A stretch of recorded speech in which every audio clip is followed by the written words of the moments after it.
Hello guys, আজকে আমাদের নতুন একটা ব্লগ আসতে চলেছে, তাও আবার মমতা এসেছে বলে তাই। ফোন এসেছে, যা রিসিভ কর। কে?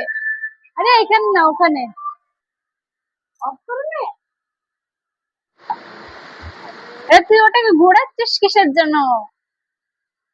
দাঁড়া দাঁড়া দাঁড়া, সেই লাগছে জমজ বোন তোরা। ওই একটা এই একটা।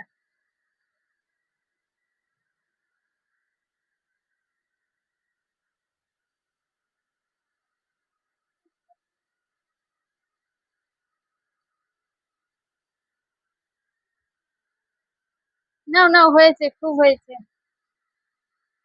তো রিলস গুলো তো দেখানোর দরকার না, তুই এখন যেভাবে করছিস। হয়েছে। এইটা হচ্ছে ব্যাগের মধ্যে পয়সা আছে, দেখানো যাবে না। চল ওটা খাই গা।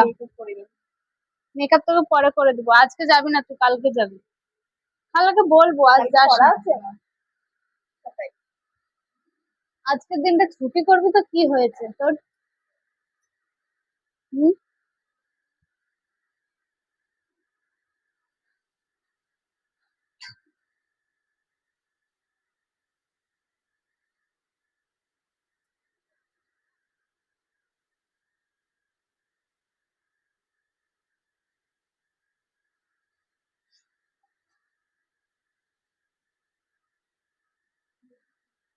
এইগুলো তো খুব খারাপ লাগে রে।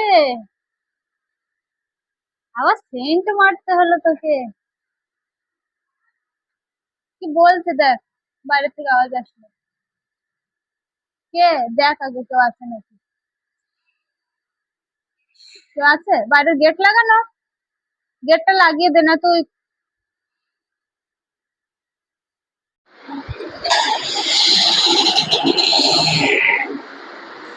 চল খাওয়া শুরু কর এবার। কলার উপর আবার বসে যাস না, অবস্থাটা খারাপ হয়ে যাবে তখন এই কলাটার। খা আগে খা, সবাই দেখেছে নে, খা। অফ ক্যামেরাতে আমরা এখন কলাটা খেয়ে নিই, বন্ধ কর।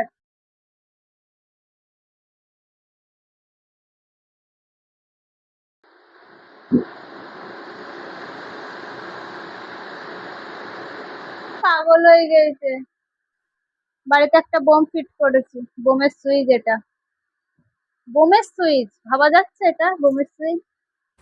আগের দিন মৌমিতাদের বাড়ি আমাদের দাওয়াত ছিল, আজকে আমাদের বাড়িতে মৌমিতার দাওয়াত। খালা ওকে একা ছাড়ছিলই না, কিন্তু ও বলছে ভাবি আছে, বোন আছে, আমি একটু গিয়ে ঘুরে আসি। তো যেহেতু আসলো, থাকার সুযোগ হলো না, কেননা ওকে 2 টাইম টিউশন যেতে হয়। খাওয়া দাওয়া শেষে আমি একটু ঘুমিয়েছিলাম, মৌমিতা পাশে আমার মোবাইল দেখছিল, রিলস। তো রিলস দেখা যখন ওর হয়ে গেছে, তো আমাকে বলছে যে ভাবি 4টা বেজে গেছে, তুমি এখন উঠছো না কেন, ওঠো। উঠলাম, ওঠার পর বলছে আমার তো বাড়ি যাওয়ার সময় হয়ে যাচ্ছে, ভাবি আমাকে রেডি করে দাও। তো নিজে নিজে রেডি হলো, আমি রেডি করে দিই। যথেষ্ট বড় হয়েছে। ভিডিওটি শেষ পর্যন্ত দেখার জন্য আপনাদের সবাইকে অসংখ্য ধন্যবাদ। আল্লাহ হাফেজ।